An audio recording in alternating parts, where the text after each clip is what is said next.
Exercise 2.6 second question. Simply the following using multiplication and division properties of surds. First subdivision root 3 into root 5 into root 2. இப்போ வந்து மல்டிப்ளிகேஷனால எல்லாமே ஒரே ரூட்டுக்குள்ளே போட்டுக்கலாம். 3 into 5 into 2.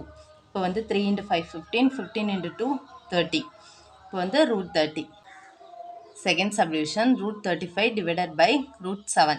இதே வந்து ஒரே ரூட்டுக்குள்ளே போட்டுக்கலாம். அப்போ root 35 divided by 7. 1 into 7 7, 5 into 7 15. இப்போ root 5.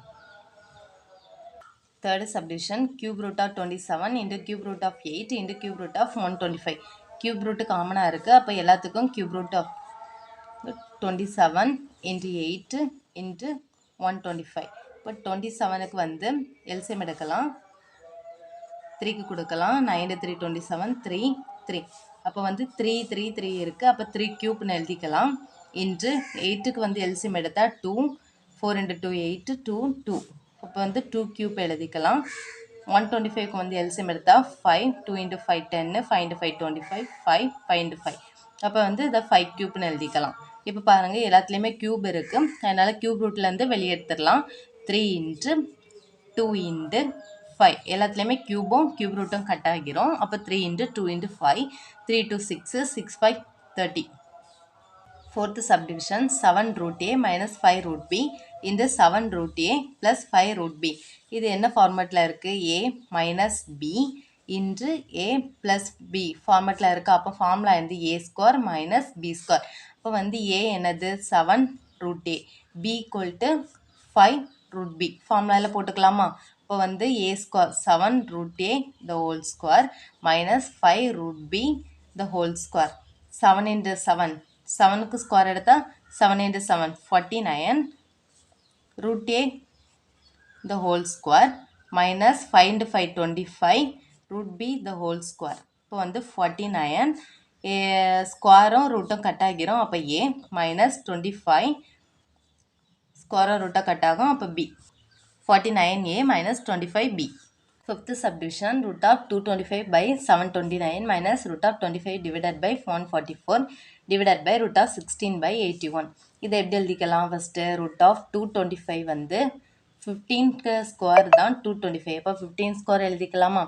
729 வந்து 27க்கு ஸ்கொயர் 27 ஸ்கொயர் மைனஸ் 25 வந்து 5 ஸ்கொயர் பை 124 வந்து 12 ஸ்கொயர் போட்டுக்கலாமா?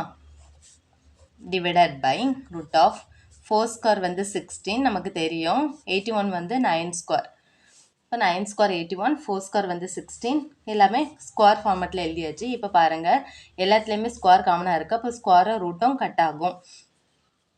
ஸ்கொயரை ரூட்டை கட் ஆகுனா மீதி 15 divided by 27 மைனஸ் இங்கே 5 இருக்கும் divided by 12 divided by 4 by 9. இப்போ இதை கட் பண்ணிக்கலாமா? 5 into 3 15 9 into 3 27. அப்போ 5 by 9 minus 5 by 12 divided by 4 by 9. இப்போ ரெண்டுக்கு எல்சியம் எடுக்கலாமா? 9க்கும் 12க்கும் எல்சியம் எடுத்தால் 3 3 3 9 4 2 4 3 12 3 3 கொடுத்தா 3 1 3 3 4 இருக்கும் 3 3 9 9 into 4 36 36. இப்போ ரெண்டுக்கு எல்சியம் எடுக்கும் போது வந்து 36 கிடைக்கும். இங்கே வந்து 9 இருக்குது. 4 கொண்டு மல்டிப்ளை பண்ணால் 36. அதே 4 கொண்டு மேலே மல்டிப்ளை பண்ணிக்கலாம். 5 into 4 20 மைனஸ் இங்கே வந்து 12 இருக்குது. 3 கொண்டு மல்டிப்ளை பண்ணால் வந்து 36 கிடைக்கும். அதே 3 கொண்டு மேலே மல்டிப்ளை பண்ணால் 5 into 3 15. அப்போ 20 minus 15. இந்த டிவிஷன் வந்து மல்டிப்ளிகேஷனாக மாற்ற போகிறோம். அப்போ இது வந்து தலைகீழ போகும் 9 by 4. இப்போ பாருங்கள் 20ல் 15 போச்சுன்னா 5 divided by 36 into 9 by 4. இப்போ வந்து கட் பண்ணிக்கலாமா? 1 into 9 9 4 into 9 36. இப்போ மேலே 5 into 1 இருக்கும் 5 கீழே 4 into 4 16.